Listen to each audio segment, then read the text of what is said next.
हाँ, तो for last of all मैंने सर्च इंजन के बारे में बात किया था, मैंने स्पैम एंड जंक मेल से खत्म किया था और मैंने सर्च इंजन के बारे में स्टार्ट किया था। प्लीज थोड़ा सा सुन लेना कि what does search engine mean.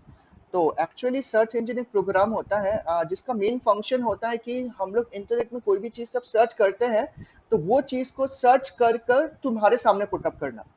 तो जब तुम कोई भी चीज को सर्च करते हो तो you are said to be a client, तुम्हें क्लाइंट बोला जाता है। एंड देन आफ्टर सर्वर क्या करता है, तुम्हारे रिक्वेस्ट को फुलफिल अप करने के लिए उस चीज को वो सर्च करता है। पर सर्च करने के लिए what search engine have to do, वो चीज हम लोग फिलहाल पढ़ेंगे। बट उसके पहले मैं तुमसे कुछ कॉमन सर्च इंजन के बारे में बात करना चाहता हूँ, जिसमें से सबसे फेमस तुम्हारा गूगल क्रोम है। इसके अलावा तुम्हारा बिंग है। तो बिंग जो है वो माइक्रोसॉफ्ट की तरफ से है। याहू भी सर्च इंजन है जो कि याहू की तरफ से है। एज वेल एज हम लोग दूसरे भी सर्च इंजन यूज करते हैं, जैसे कि सफारी जो कि तुम्हें एप्पल डिवाइसेस में देखने को मिल जाएगा। As well as mobile phone में हम लोग UC browser as well as Opera browser भी यूज करते हैं। ठीक है, तो that is all about search engine. और सर्च इंजन से हम लोग कोई भी चीज को सर्च कर सकते हैं जो हमें इंटरनेट से निकालना है। तो एक्चुअली सर्च इंजन किस तरीके से काम करता है, तो सर्च इंजन काम करने के पीछे एक इंपॉर्टेंट सॉफ्टवेयर है, जिस सॉफ्टवेयर को हम लोग बोलते हैं स्पाइडर और वेब क्रॉलर। तो ये जो स्पाइडर और वेब क्रॉलर होता है, it's very important. Because the reason is that कि ये जो स्पाइडर या वेब क्रॉलर होता है, इसका मेन फंक्शन होता है कि जो भी चीज हमने सर्च के लिए पुटअप किया है, उस चीज को लिस्ट ऑफ डिफरेंट मशीन से सर्च कर कर तुम्हारे लिए पुटअप कर देना। मतलब ये क्या करता है कि जब तुम कोई भी चीज को सर्च करने के लिए देते हो, वो बहुत सारे सर्वर के साथ जुड़कर तुम्हारे रिक्वेस्ट को फुलफिल करने की कोशिश करता है। वो तुम्हारे डाले हुए कीवर्ड, जैसे कि तुमने सर्च किया है important word that is computer application. तो ये जो कंप्यूटर एप्लीकेशन है, इसमें दो कीवर्ड है, एक है कंप्यूटर, दूसरा है एप्लीकेशन। उसके बाद वो सर्च करेगा कि कौन से कितने सारे ऐसे पेजेस है जो कि कंप्यूटर एप्लीकेशन वर्ड्स को लेकर है। और उसके बाद वो अपना खुद का डेटाबेस से सर्च कर कर वो पेजेस जो कि तुम्हारे लिए सुटेबल होगा, उस पेज को तुम्हारे सामने पुटअप करेगा। तो इसे करने के लिए तुम्हारा सर्च इंजन एक इंपॉर्टेंट सॉफ्टवेयर को यूज करता है। उस सॉफ्टवेयर को हम लोग क्या बोलते हैं, स्पाइडर बोलते हैं, या वेब क्रॉलर के नाम से भी जानते हैं। तो ये जो स्पाइडर वेब क्रॉलर होता है, ये तुम्हारे लिए पूरा फुल लिस्ट ऑफ आइटम्स को फाइंड आउट कर कर तुम्हारे सामने पुटअप करता है, ताकि तुम्हारा सर्चिंग करना और भी बिकम इजियर हो जाए। ठीक है, तो that is all about search engine के बारे में। तो सर्च इंजन जो होता है वो स्पेसिफिक एक एल्गोरिदम को फॉलो करता है। एल्गोरिदम का मतलब होता है सर्टेन रूल्स एंड रेगुलेशंस, जो कि उस पर्टिकुलर चीज को फाइंड आउट करके तुम्हारे सामने पुटअप करने में मदद करता है। समझ में आया? तो that is all about search engine के बारे में। अभी सर्च इंजन के बारे में जानने के बाद अभी मैं तुम्हें कुछ बताना चाहता हूँ, दैट इज ऑल अबाउट कुछ इंपॉर्टेंट प्रोटोकॉल्स के बारे में। तो मैंने वर्ड यूज किया प्रोटोकॉल। तो प्रोटोकॉल का मतलब होता है कुछ रूल्स एंड रेगुलेशंस जो हमें फॉलो अप करना चाहिए जब हम लोग किसी भी चीज को एक डिजिटल डिवाइस से दूसरे डिजिटल डिवाइस में भेजते हैं। जैसे कि तुम व्हाट्सएप मैसेजेस भेजते हो from your mobile phone to another mobile phone, in the similar way तुम ईमेल भेजते हो from your laptop to another computer और मोबाइल फोन। तो जब हम लोग किसी भी चीज को एक्सचेंज करते हैं, किसी भी डेटा को ट्रांसफर करते हैं ऑनलाइन, तो उस समय इंपॉर्टेंट चीज जो हमें फॉलो अप करना चाहिए, that thing is all about कुछ प्रोटोकॉल्स। तो ये जो प्रोटोकॉल्स के बारे में जो हम लोग बात करना चाहते हैं, वो है तुम्हारा एफटीपी। तो एफटीपी जो है that is an important protocol. और एफटीपी का फुल फॉर्म होता है फाइल ट्रांसफर प्रोटोकॉल। तो ये जो तुम्हारा फाइल ट्रांसफर प्रोटोकॉल है, ये एक्चुअली नाम से ही तुम्हें समझ में आ रहा होगा कि ये ट्रांसफर कर सकता है, क्या ट्रांसफर कर सकता है, फाइल्स को। कहां से? एक कंप्यूटर से दूसरे कंप्यूटर तक। तो वो फाइल को ट्रांसफर करने के लिए we can make use of FTP, that is file transfer protocol. और फाइल ट्रांसफर प्रोटोकॉल तक काम करता है तो वो एक्चुअली दो चीजों के ऊपर ध्यान देता है। पहला तो होता है एफटीपी क्लाइंट, तो एफटीपी सर्वर। एफटीपी क्लाइंट किसे बोलते हैं? एफटीपी क्लाइंट उस इंसान को बोला जाता है जो पर्टिकुलरली हो सकता है कि किसी भी चीज के लिए वो रिक्वेस्ट करे। और एफटीपी सर्वर क्या करेगा? फाइनली अपने पूरे डेटाबेस में से सर्च करके उस रिक्वेस्ट को फुलफिल अप करने की कोशिश करेगा। तो क्लाइंट ऑलवेज रिक्वेस्ट करता है सर्वर से, और सर्वर क्या करता है? क्लाइंट के रिक्वेस्ट को कंप्लीट करने की कोशिश करता है। तो in this particular way FTP actually works. तो जब तुम अपने मोबाइल फोन से किसी भी चीज को सेंड करते हो व्हाट्सएप में, तो तुम क्या करते हो? मानो तुम एक फोटो शेयर करना चाहते हो, तो एक जो फोटो जो तुम शेयर करोगे, that particular photo is said to be a file. और जब तुम फाइल एक व्हाट्सएप नंबर से दूसरे व्हाट्सएप नंबर पे पुटअप करोगे, तो वो जो ट्रांसफर हो जा रहा है from a WhatsApp number to another WhatsApp number, या from a computer to another computer, कोई भी फाइल जो ट्रांसफर हो रहा है उसे ट्रांसफर कराने के पीछे एक प्रोटोकॉल काम करता है जिसे हम लोग एफटीपी के नाम से जानते हैं। होपफुली तुम्हें ये वाला पोर्शन समझ में आ गया होगा। यहाँ पे मैंने एक एग्जांपल दिया है एफटीपी सर्वर का। तो एफटीपी सर्वर जो होता है उसके बारे में हम लोग बाद में पढ़ेंगे, बट अभी जस्ट मैंने एग्जांपल दिया है, तुम उस लिंक पे क्लिक करके भी एफटीपी सर्वर के बारे में और भी देख सकते हो। ठीक है, आफ्टर दैट मैं बात करना चाहता हूँ बहुत ही इंपॉर्टेंट टॉपिक जिसे बोलते हैं रिमोट लॉगिन। ये रिमोट लॉगिन इन एफटीपी होता क्या है? रिमोट लॉगिन के सहारे हम ये पता लगा सकते हैं कि वो जिस कंप्यूटर के साथ मैं जुड़ना चाहता हूँ ऑनलाइन, क्या वो कंप्यूटर अभी ऑनलाइन है।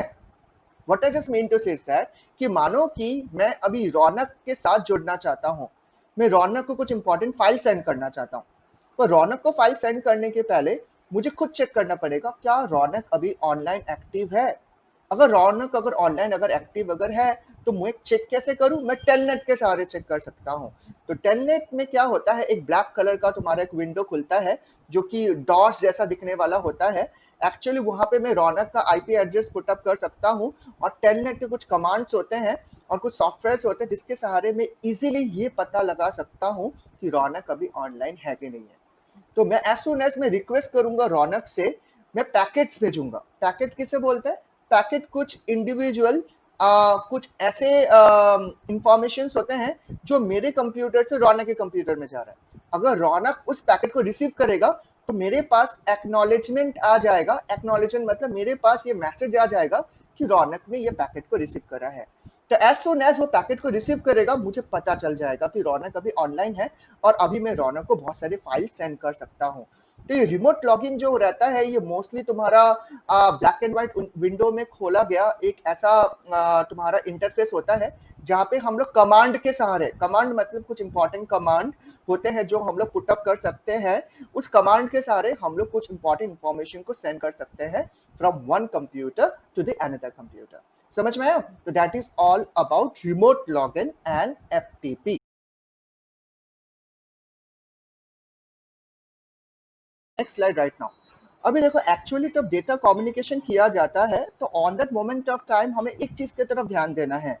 The important thing that you always have to take care is that कि जो भी डेटा मैं ट्रांसफर कर रहा हूँ क्या वो सिक्योर है।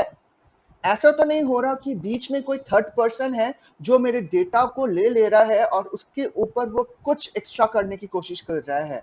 बिकॉज इट हैपन कि हम लोग जो भी डेटा सेंड करते हैं वो बहुत ही इंपॉर्टेंट हो सकता है, वो एक ऑर्गेनाइजेशन के लिए बहुत ही वैल्यूएबल डेटा हो सकता है। So on that moment of time what we can do is that कि एज एफटीपी जो होता है वो सिक्योर्ड नहीं होता, तो we can go for another kind of protocol that is called as secure shell protocol. तो ये जो सिक्योर शेल प्रोटोकॉल जो रहता है वो किसी भी इंफॉर्मेशन को जब वो सेंड करता है तो उसे इंक्रिप्ट कर लेता है। तो अभी मैं तुम्हारे सामने इस इंक्रिप्शन वर्ड का मीनिंग बताऊंगा। तो ऑलरेडी मैंने तुम्हें ये वर्ड का मीनिंग पहले प्रेजेंटेशन के समय बताया था जब तुम बच्चों लोगों ने खुद का प्रेजेंटेशन डिस्प्ले किया था मेरे सामने। तो I am telling you again, तो इंक्रिप्शन एक ऐसा तरीका होता है जिसमें क्लाइंट द्वारा भेजा हुआ कुछ भी इंफॉर्मेशन को एक दूसरे लैंग्वेज में या दूसरे फॉर्मेट में बदल दिया जाता है, ताकि उसे अगर कोई भी थर्ड पर्सन इंसान अगर उस इंफॉर्मेशन को अगर उसे मिल भी जाता है तो वो इंफॉर्मेशन उसके लिए मीनिंगलेस होगा।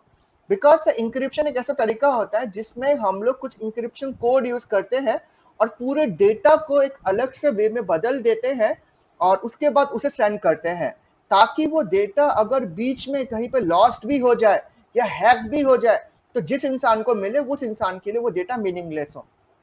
मान लो वो डेटा तुम्हारा सेंड हो गया फ्रॉम द क्लाइंट साइड और क्लाइंट ने इंक्रिप्टेड डेटा सेंड किया और सर्वर ने वो डेटा रिसीव किया। एज सुन एज डेटा वो सर्वर ने रिसीव किया, सर्वर को भी वही डेटा उसी फॉर्मेट में भेजा जिस फॉर्मेट में तुमने भेजा था।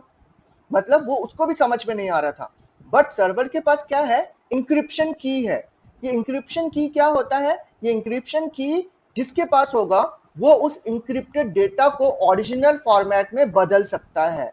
तो अभी मान लो कि तुमने एबीसी लिख के भेजा, पर जब वो नेटवर्क में जा रहा था तो वो कौन सा फॉर्मेट में जा रहा था, वो जा रहा था 582 के फॉर्मेट में। तो 582 और एबीसी दोनों सेम सेम नहीं है, तो एबीसी भेजा, 582 बन के वो चला गया, और जब वो सर्वर को मिला तो सर्वर को 582 ही मिला।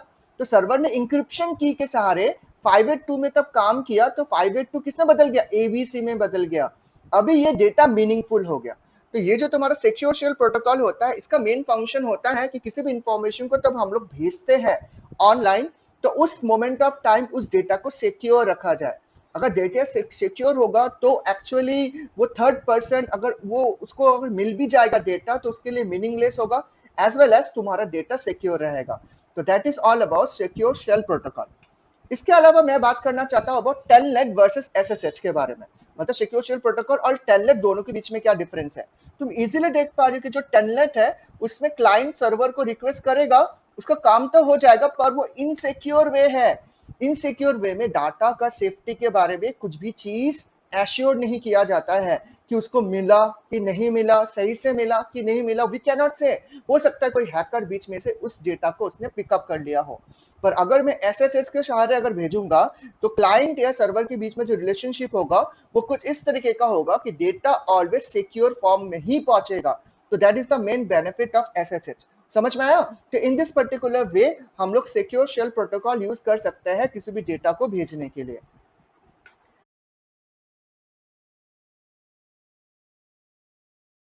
एसएफटीपी का फुल फॉर्म होता है सिक्योर फाइल ट्रांसफर प्रोटोकॉल।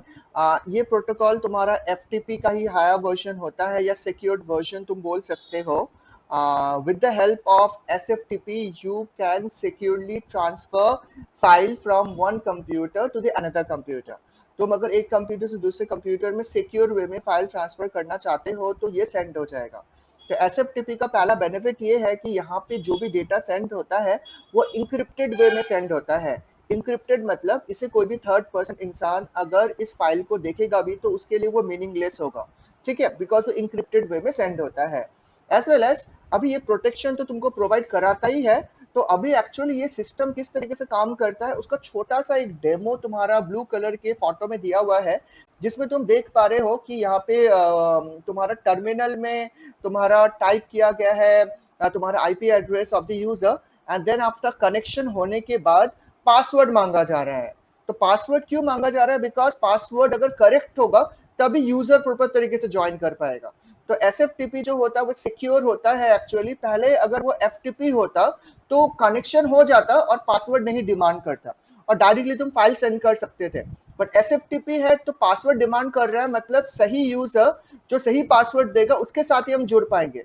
मतलब कोई भी थर्ड पार्टी इंसान जो कि हैकर भी हो सकता है या कोई भी हो, वो अगर बीच में घुस के अगर कोई भी डेटा लेने की कोशिश करेगा तो वो अगर गलत पासवर्ड देगा तो वो एंट्री नहीं कर पाएगा या डेटा को उसे मिलेगा नहीं। तो that is why SFTP somehow quite safety and secure way of data communication बोला जा सकता है। इन द सिमिलर वे अभी मैं कुछ वेब सर्विसेज के बारे में बात कर रहा हूँ। वेब सर्विसेज का मतलब होता है इंटरनेट हमें कौन कौन से सर्विसेज प्रोवाइड कराते हैं। ये बहुत ही नया बात तो है नहीं, तुम जानते ही हो चैटिंग के द्वारा हम लोग we can do lot of stuff. जैसे WhatsApp is a common chatting platform, इसके अलावा इंडिया ने टेलीग्राम बनाया है, इसके अलावा वी चैट इज देयर, ठीक है, हैंग आउट इज देयर। ये अलग अलग तुम्हारे वेब सर्विसेज है जो कि चैटिंग सर्विसेज प्रोवाइड कराते हैं। वीडियो कॉन्फ्रेंसिंग होता क्या है, वीडियो कॉन्फ्रेंसिंग के द्वारा बहुत सारे लोग एक साथ जुड़कर एक ही मीटिंग में ज्वाइन कर सकते हैं। जैसे कि अभी मैं एक वीडियो कॉन्फ्रेंसिंग कर रहा हूँ गूगल मीट के सहारे, जिसमें बहुत सारे स्टूडेंट एक साथ जुड़े हुए हैं और वो मेरे डिस्कशन को सुन पा रहे हैं एज वेल एज देख भी पा रहे हैं। तो that is all about video conferencing. तो वीडियो कॉन्फ्रेंसिंग का सबसे जो पहले जो सॉफ्टवेयर आया था that is all about Skype. पर आजकल हम लोग स्काइप ज्यादा यूज नहीं करते बिकॉज हमारे पास बहुत सारे सेकेंडरी सॉफ्टवेयर है जो कि फ्री ऑफ कॉस्ट अच्छा मतलब कि वे में हमें कनेक्शन प्रोवाइड कराता है as well as video conferencing कराने में मदद करता है। तो that is why we go for that. Along with that अभी सबसे पहले वेब सर्विसेज के फायदे क्या क्या होते हैं। तो वेब सर्विसेज हमारा सबसे पहला टाइम बचाता है और एज वेल एज कॉस्ट तो सेव होता ही है। As well as important thing is that कि इसके लिए कुछ अलग से एडिशनल सॉफ्टवेयर की जरूरत पड़ जाती है, जैसे कि तुम्हें अलग सा सॉफ्टवेयर इंस्टॉल करना पड़ेगा या तुम्हारे मोबाइल का जो कॉन्फ़िगरेशन है वो अच्छा होना चाहिए कम्युनिकेशन करने के लिए। जैसे अभी नेट अच्छा नहीं हुआ तो नहीं चलेगा। अगर तुम्हारा मोबाइल फोन अगर पहले जैसा मोबाइल फोन होगा जिसमें ओनली बटन्स होगा, नो कैमरा एंड ऑल, तुम उस फोन में तुम चैटिंग सर्विस से वीडियो कॉन्फ्रेंसिंग नहीं कर सकते। और इसके अलावा लास्ट पॉइंट दिया हुआ है, fast data is required. Yes, internet connectivity fast होना चाहिए, तभी हम लोग वेब सर्विसेज का फायदा ले सकते हैं। तो that is all about web services के चैट एंड वीडियो कॉन्फ्रेंसिंग के बारे में। अभी हम लोग ई लर्निंग के बारे में थोड़ा सा पढ़ेंगे। ई लर्निंग एक ऐसा वे होता है जिसमें हम इलेक्ट्रॉनिकली पढ़ाई करते हैं। हमारे सामने एक इन्वायरमेंट पुटअप करा जाता है जिसमें हम लोग कुछ इलेक्ट्रॉनिकली बहुत सारे चीजों के बारे में नॉलेज गैदर करते हैं। जैसे कि अभी तुम्हारे पास बहुत सारे हैं, जैसे मैंने यहाँ पे स्पेलिंग गलत लिखा है, वो तुम्हारा वीडेमी नहीं होगा, वो यूडेमी होना चाहिए तुम्हारा। इसके अलावा बहुत सारे, यूडासिटी भी अलग सा है, सीबीएसई माई सीबीएसई गाइड भी है, और उसके अलावा तुम्हारा बायजू भी है, फिर बहुत सारे सॉफ्ट स्टेप ऐप भी है, बहुत सारे ऐप्स तुम लोग यूज करते हो। जैसे अभी तुम्हें टीचिंग लर्निंग टीचिंग टीचनेक्स का भी सॉफ्टवेयर प्रोवाइड कराया गया है, तो वो ई लर्निंग सॉफ्टवेयर में आ जाता है। ये सॉफ्टवेयर को हम इसी तरीके से यूज कर सकते हैं, वो बहुत सारे कंटेंट कैरी करते हैं और स्पेसिफिक यूजर उस कंटेंट को इजीली एक्सेस कर सकते हैं अगर वो लॉग इन करेंगे तो। और कुछ कुछ ई लर्निंग सॉफ्टवेयर पेड भी होते हैं, तो हमें उनके लिए पेमेंट भी करना पड़ता है कुछ एक्स्ट्रा कंटेंट को अगर हमें पढ़ना है तो ये घर में बैठ के हम बहुत सारे कंटेंट को इजीली गो थ्रू कर सकते हैं, ब्राउज कर सकते हैं, डाउनलोड कर सकते हैं। तो that is somehow very beneficial. तो ई लर्निंग आजकल इस कोरोना वायरस पैंडेमिक में बहुत ज्यादा पॉपुलर है, तो that is why we can say that it's very vital part. In the similar way internet से बहुत सारे बेनिफिट मिलते हैं, उसमें एक बेनिफिट है ई बैंकिंग का। ई बैंकिंग मतलब हमें बैंक जाने की जरूरत नहीं है, हम इलेक्ट्रॉनिकली अपने मोबाइल फोन के सहारे या अपने कंप्यूटर के सहारे अपने बैंकिंग स्टेटमेंट के बारे में जान सकते हैं, इजीली पैसा ट्रांसफर करा सकते हैं from one account to the another account, as well as easily बहुत सारे बैंक से रिलेटेड एक्टिविटीज को हम इजीली पा सकते हैं। जैसे कि हमारे मोबाइल फोन में हमें बहुत सारे बेनिफिट्स मिल जाते हैं, ये सब मैंने लिखा है, जैसे सिक्योरिटी मिलता ही है, एज वेल एज कभी रात को 12 बजे अगर मुझे अपने फ्रेंड को पैसा ट्रांसफर कराना है, that can also be done with the help of E banking. मुझे अपने बैलेंस चेक करना है, that can easily be done. Along with that बहुत सारे रिवॉर्ड्स भी मिलते हैं जिससे जिससे सारे हम लोग और भी कुछ एक्स्ट्रा खरीद सकते हैं। और अलर्ट तो होता ही है बैंक के तरफ से, मतलब फ्रॉडेंट लोगों से भी हम बच सकते हैं, एज वेल एज ओटीपी के सहारे ई बैंकिंग और भी ज्यादा सिक्योर हो चुका है। तो ये सब बहुत ज्यादा बेनिफिशियल होता है और इस पैंडेमिक में ये समाव हमें बेनिफिट्स दे रहा है। इन द सिमिलर भी ई शॉपिंग जो रहता है इसके बारे में बहुत सब लोग जानते ही हो। ई शॉपिंग भी बहुत कॉमन है, पॉपुलर है, फ्लिपकार्ट, अमेजॉन और बाकी तुम्हारे बहुत सारे जो सॉफ्टवेयर है, मतलब जो तुम्हारे ई कॉमर्स के जो वेबसाइट्स है वो हमें शॉपिंग प्लेटफॉर्म प्रोवाइड कराते हैं। तो हम लोग बहुत सारे आइटम्स को इजीली नेट से सर्च कर कर स्पेसिफिक आइटम को खरीद सकते हैं, ठीक है। और it's somehow quite beneficial because ये हमारा टाइम बचाता है, हम लोग कंपेयर कर सकते हैं आइटम खरीदते समय। और उसके अलावा हमें दुकान में जाने की जरूरत नहीं पड़ती, रात को 2 बजे भी तुम कोई भी आइटम ऑर्डर दे सकते हो और आइटम इंपॉर्टेंट थिंग इज कि तुम्हारे घर तक पहुंच जाएगा, तो तुम्हें बाहर निकलने की भी जरूरत नहीं है।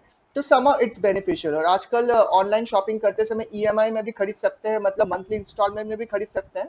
तो समा इट्स बेटर, तुम्हें भीड़ भाड़ में जाने की जरूरत नहीं पड़ेगी और तुम इजिली आइटम्स को अवेल कर सकते हो। That is all about E shopping. अभी ई रिजर्वेशन के सहारे हम लोग ऑनलाइन टिकट बुकिंग करा सकते हैं, या वो फ्लाइट का टिकट ही हो या रेलवे टिकट ही हो, हम ई रिजर्वेशन कर सकते हैं। हमें लाइन में खड़ी होने की जरूरत नहीं है, हम इजीली ऑनलाइन बहुत सारे सॉफ्टवेयर को यूज करके घर पे बैठे बैठे टिकट चेक भी कर सकते हैं, प्लस टिकट खरीद भी सकते हैं। और एज वेल एज ये बहुत ही बेनिफिशियल होता है because important thing is that कि कभी भी इमरजेंसी में अगर हमें जरूरत पड़े, ऑफिशियल आवर्स में जाके टिकट लेना तो बहुत डिफिकल्ट होता है। तो हम लोग घर में बैठे कभी भी फ्री टाइम हो, हम ई रिजर्वेशन सिस्टम को इजीली अपने मोबाइल फोन या कंप्यूटर से यूज कर सकते हैं। समझ में आया? तो that is it's somehow quite beneficial. In the similar भी ई गवर्नेंस भी बहुत सारे वेबसाइट्स होते हैं जो हमें गवर्नमेंट फैसिलिटीज प्रोवाइड कराते हैं। गवर्नमेंट फैसिलिटीज मतलब जैसे इनकम टैक्स की सेवा, पासपोर्ट सेवा, ठीक है। तो ये सब बहुत सारे सेवा के बारे में तुमने सुना होगा। तो गवर्नमेंटल बहुत सारे ऑर्गेनाइजेशन है जो ये सब फैसिलिटीज हमें प्रोवाइड कराते हैं। जैसे मैंने खुद का अपना पासपोर्ट बनाया है ऑनलाइन, तो मुझे पासपोर्ट ऑफिस खाली वेरिफिकेशन के लिए जाना पड़ा और मैंने ऑनलाइन पेमेंट कर दिया है। तो that is why it's somehow beneficial, हम घर में बैठ के बहुत कुछ कर सकते हैं with the help of e governance के सहारे। समझ में आया? और इसके बाद सोशल नेटवर्किंग के बारे में तो मुझे बताना नहीं है, it's a very common thing. We can easily connect with our friends as well as family members, classmates के साथ अभी तुम जुड़े हुए हो। और हम लोग क्लाइंट से भी जुड़ सकते हैं अगर मैं मार्केटिंग में हूँ तो। तो समाउ social networking is quite beneficial, हम अपने पुराने दोस्त को पा सकते हैं। और उसके अलावा हम दोस्त के साथ चैट कर सकते हैं, रिसोर्सेज शेयर कर सकते हैं, तो social networking is some of beneficial. ठीक है। और उसके अलावा लास्ट टॉपिक है तुम्हारा advantages of social networking. Please ये थोड़ा सा गो थ्रू कर लेना। और इसमें तुमको पता ही है एडवांटेजेस में तो सबसे पहली बात तो है कि रिलेटिव फ्रेंड के साथ जुड़ सकते हैं, सोशल डिस्टेंसिंग मेंटेन कर सकते हैं हम लोग, पर फिर भी एक दूसरे के बहुत क्लोज होते हैं। और उसके अलावा हम लोग अपने फीलिंग को एक्सप्रेस कर सकते हैं। और हम लोग नॉर्मल वे में जो हमारा दोस्त बाहर रहता है, अब्रॉड रहता है, उसके साथ भी कांटेक्ट में रह सकते हैं। और बहुत सारे फैसिलिटीज भी है, जैसे कि फॉर एग्जांपल बर्थडे होता है तो हम उसमें उसको मतलब कि विश भी कर सकते हैं, उनके फोटोज देख सकते हैं, उनके पोस्ट देख सकते हैं, लाइक कर सकते हैं, डिसलाइक कर सकते हैं, कमेंट कर सकते हैं। तो समहाउ ये सब बेनिफिट्स तुम्हारे सोशल नेटवर्किंग के आ जाते हैं। तो होपफुली तुम्हें आज का क्लास समझ में